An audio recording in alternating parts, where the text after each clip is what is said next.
Hi, it's Lou at Foothills Properties, and I'd like to take a few minutes to talk to you about the fees involved in property management in general and what you might expect to look for when you call and communicate with a prospective property management company. The first fee would be the management fee, and that fee could either be a percentage of the rent to be collected, or it could be a flat monthly fee based on an average cost of doing business. And in some cases, managers have a combination thereof. In addition, many managers charge a setup fee.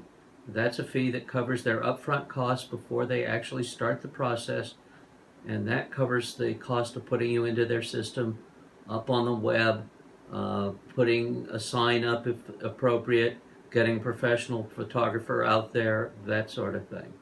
And in addition to that, many companies charge an annual admin fee to cover compliance to governmental regulations and updates in those and technology updates, etc.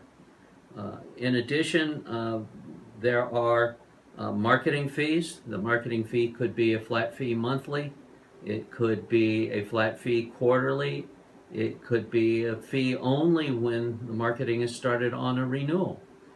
In some cases, instead of doing that, companies charge a lease completion fee. So when a lease is signed, you pay them amount of money. Sometimes it's a percentage of the rent, say half of a first month's rent or a whole month's rent. And I use those as general terms. I don't know what anyone in particular charges. Sometimes it could be just a flat fee.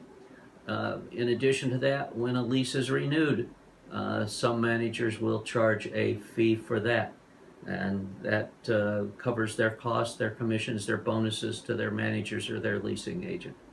Also, some managers do a markup on invoices. They may have a maintenance company that subs out work, and when that invoice comes in, they take a markup on it.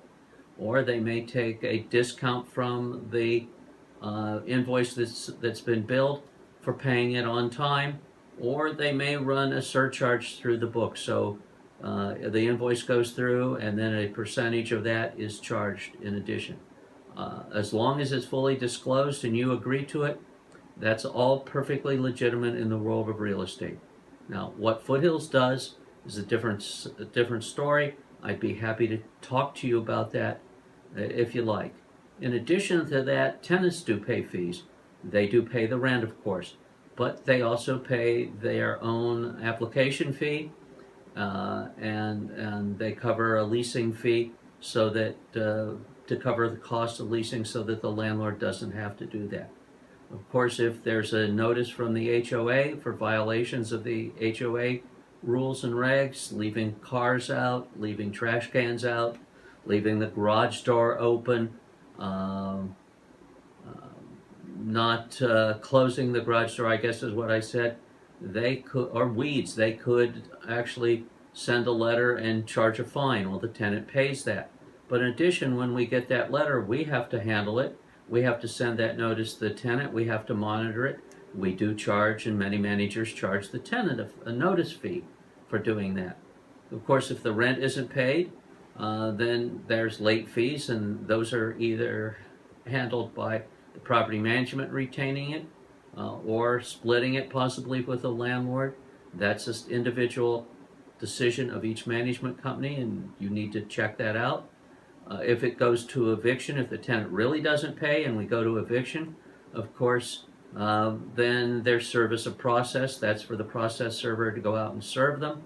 There's court costs. There's attorneys' fees. There are just a number of fees involved there. And those are handled by the individual manager. And you need to know how they're handled when you sign up with a manager. If you'd like to have a conversation and discuss these issues with us, please give me a call. I'll be happy to let you know what Foothills charges. And I guess lastly, I would wish you all a great Tucson day. Thank you for watching.